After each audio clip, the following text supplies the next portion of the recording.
you ready? I have high standards, you know. Okay, grab the camera and I'll give you a scenario.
Oh, it appears that you have more skill than I thought.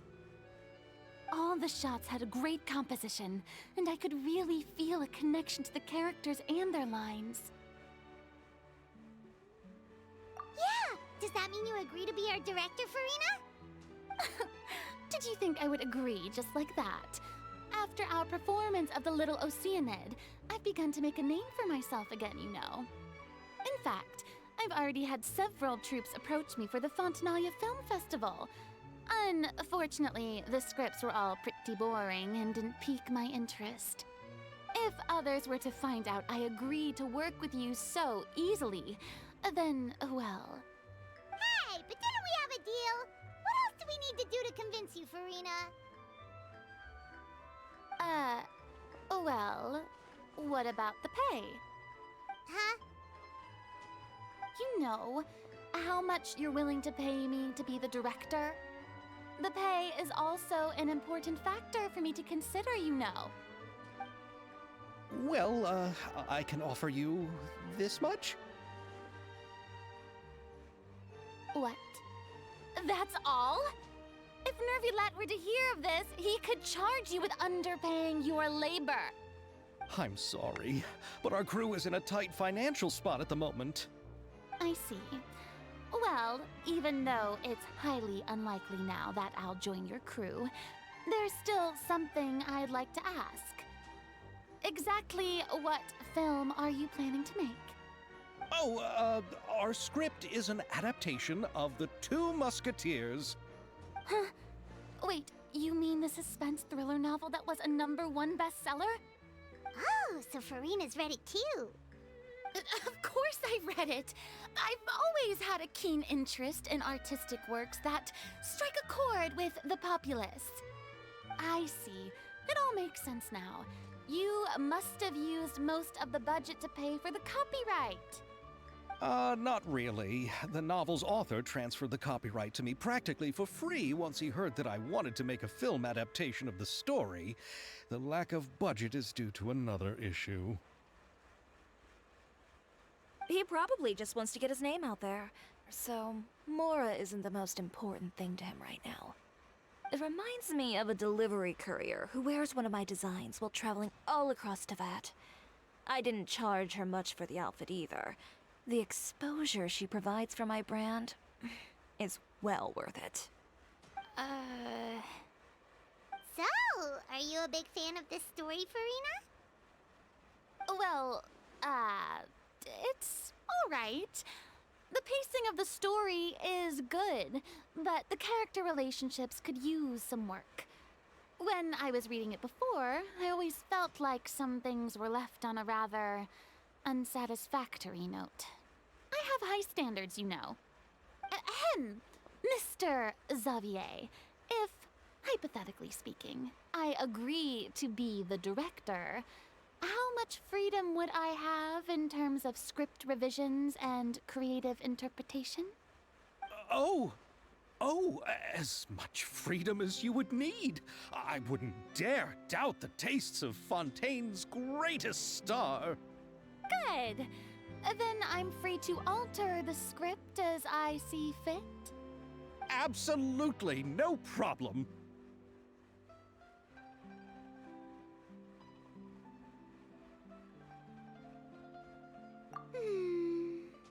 All right. It seems that your crew really can't go on without my care and direction. So, you agree? Yes, I agree. Although the pay is well below what someone of my caliber deserves, a great script calls for a great director. I mustn't let a perfectly good story be ruined due to lack of funds. If you have fine cheese and bread, you wouldn't just let it sit on the counter and get moldy just because you lack an oven, right?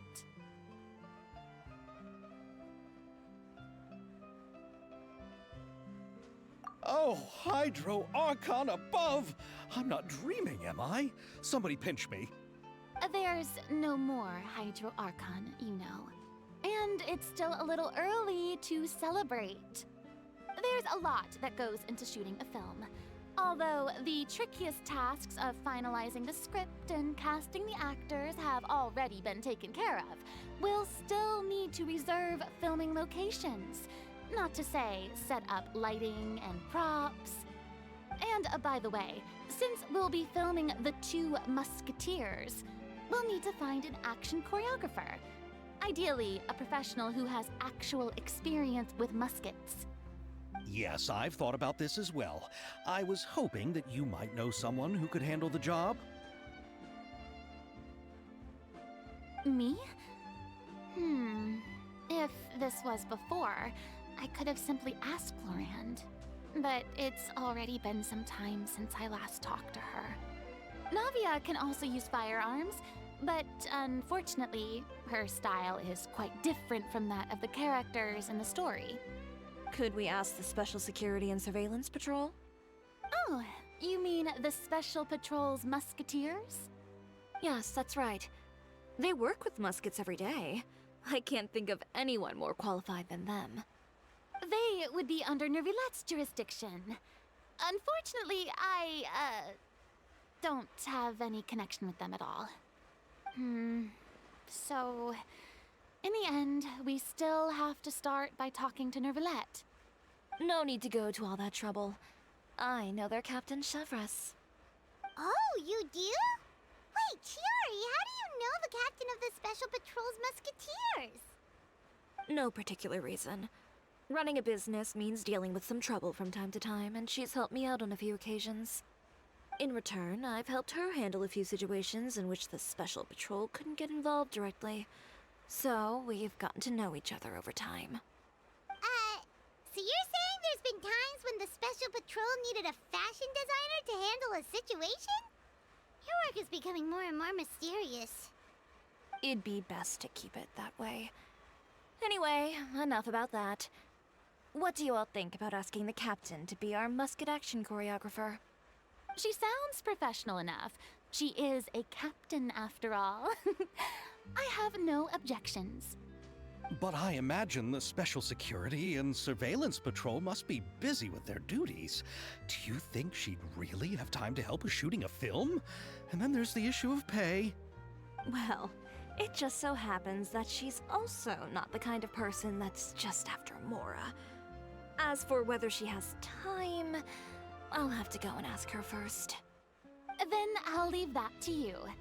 Macaroni's on sale today, so I've got to go. You can just tell me how things went when we discuss tomorrow's plan later. No problem.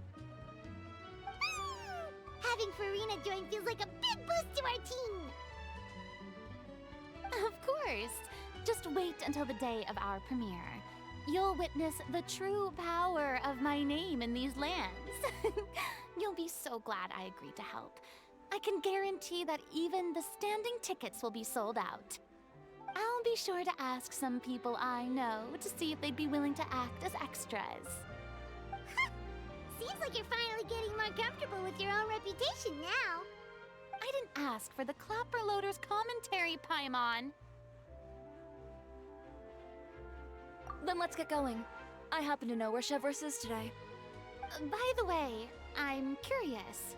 If my pay is so low, then what about our two lead actors? Didn't they travel here all the way from Inazuma? Actually, they told us that they see the trip as part of a cultural exchange, so they didn't ask for any pay. What? So is every person in Teyvat who doesn't want money gathered here to shoot this film? Don't tell me Chiori isn't being paid either. I already knew Xavier from before, and he's also agreed to give my brand some good exposure. It seems the gods have really smiled upon you, Xavier. And that certainly doesn't include me, mind you. All right, this is the place. But where's the captain? There's hardly anyone around here. She's over there. The one with an eye patch reading in front of the newsstand. Oh, her! Paimon could tell there was something different about her. She seems kinda intimidating. Please wait here for a moment. I'll go fetch her. She's working now, so you might not want to get in her way. Working? But isn't she just standing there and reading a novel? Just trust me. Oh, alright, let's see what happens then. Chiori sure is a mysterious person. She claims just to be a fashion designer, but she knows all these powerful people. The court of Fontaine isn't particularly tolerant of visitors from overseas, so it isn't easy for a foreigner to promote their brand here. Even more so in the competitive world of fashion. Even a local like me just trying to make a film has to face all kinds of challenges. So I can only imagine what Chiori has been through to get where she is today. I'm sure that having more connections has definitely worked in her favor. Reading on the job? Detective novel. One main character? No. Multiple. Branching storylines. I see. How's the plot coming along? One of the main characters is about to make a choice that will affect the rest of his life. I'd wager he's going to make the wrong choice. Any way to speed things up? There's something I need your help with. You know that doesn't depend on me. It all comes down to what the character chooses. Which is exactly why I'm here to help.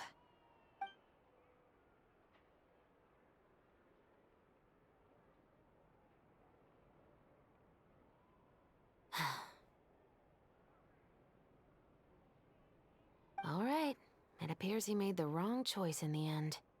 Halt! Huh? What's going on?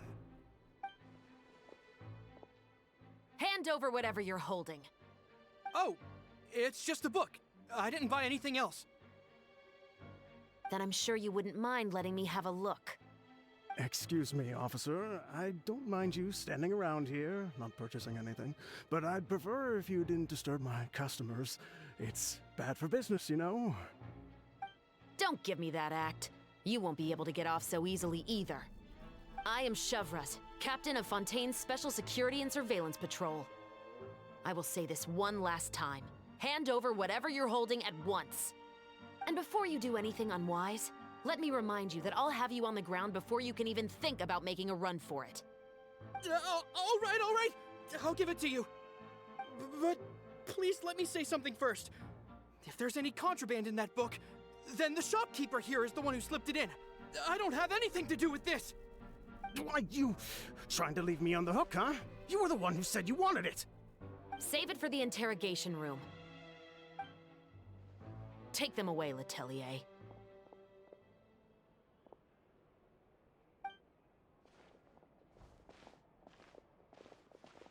What's going on here? One second you're reading a book and the next you're escorting people away. And who are... Oh! Aren't you the traveler who's been all over the papers recently? Chiori, I'm assuming what you wanted to ask me about has to do with them, right? Maybe I can let you in on what's happening then. Now that Vacher has been brought to justice, no new shipments of synth will be made and distributed to sellers. The Fontaine guards have been busy collecting the remaining synths still circulating on the market. Thanks to a tip from our reliable source here, this should be the very last batch. Oh, so you were pretending to read a book in order to catch the bad guys. Oh, Paimon almost forgot to introduce ourselves. Paimon is Paimon, and this is the Traveler and Xavier. Hey, I'm Chevras. You probably already heard me introduce myself, so I won't bother repeating it. Yeah, why didn't you make a move as soon as you had the chance? Were you worried that my intel wasn't accurate? No, I wanted to see if the shopkeeper would turn himself in first. All he had to do was come up to me and say that he didn't know where the synth had come from. If he did that, then I wouldn't have had to press charges on him. He had the whole day to turn the synth over to Chevras. But instead, the moment I came up and blocked Chevras' line of sight, he took the opportunity to sell it off.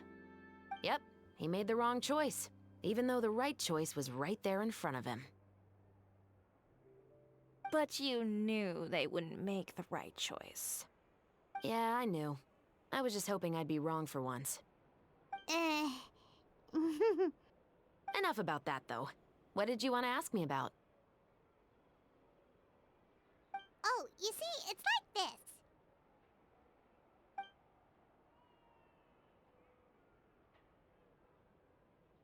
The Two Musketeers. You certainly have a good eye for a story. So what do you need me to do? Just be the action choreographer for the actors? Yes, that's right. I want to make sure we get all the details right. I want the actor's posture and understanding of firearms to be as realistic as possible. However, I'm afraid this work will require a bit of your time, since you'll have to be present whenever we're filming. Also, as for the pay... No need to say any more. I'll join. Huh? Just like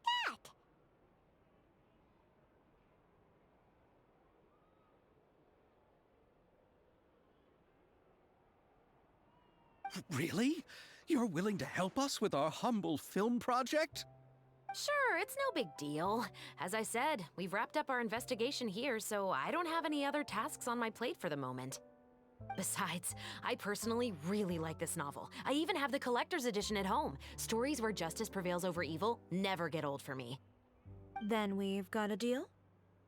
Yes, I'll see you on set tomorrow. Oh my!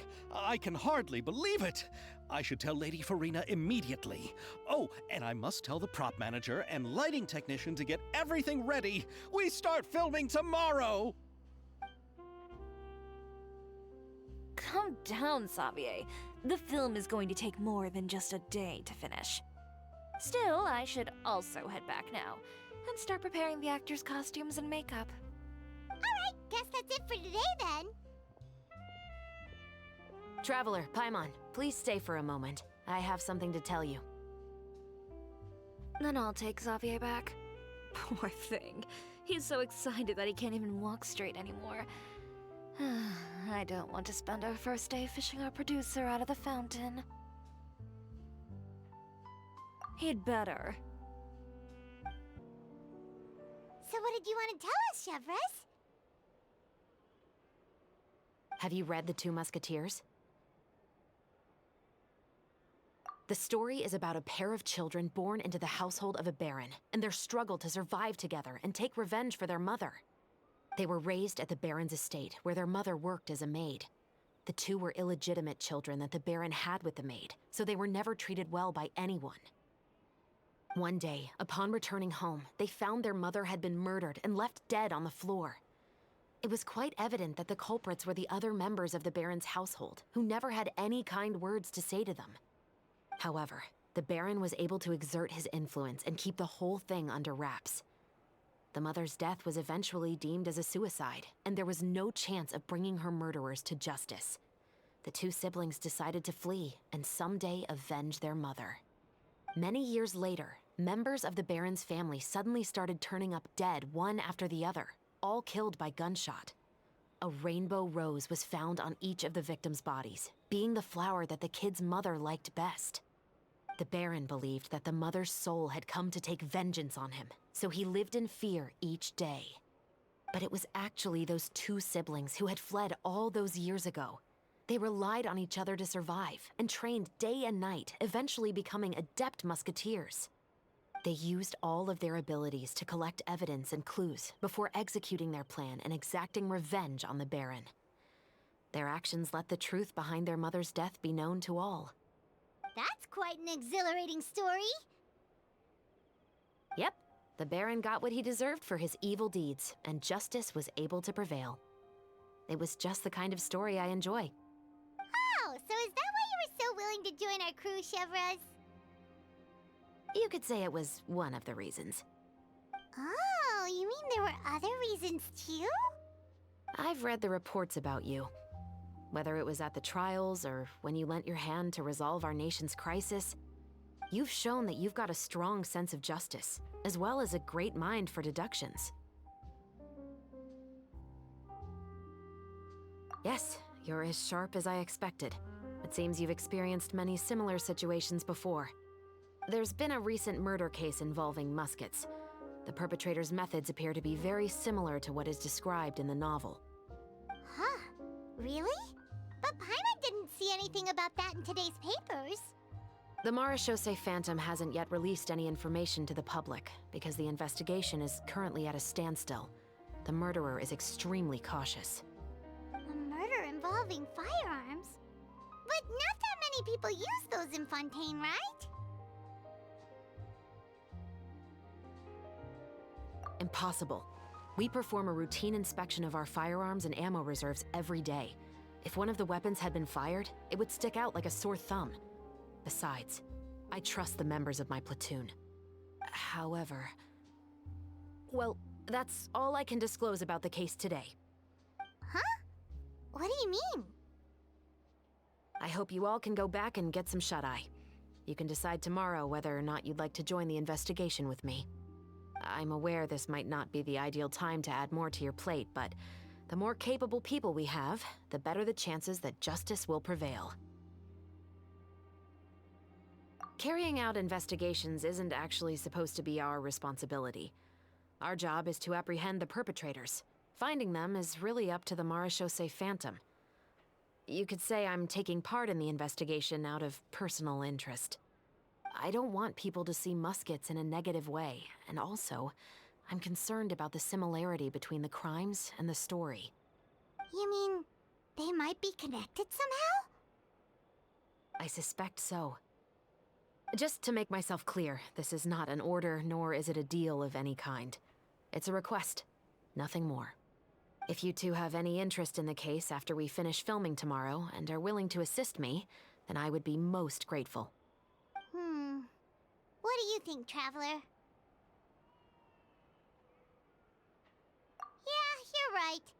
Paimon's getting a little tired, too. We've really been hustling all day.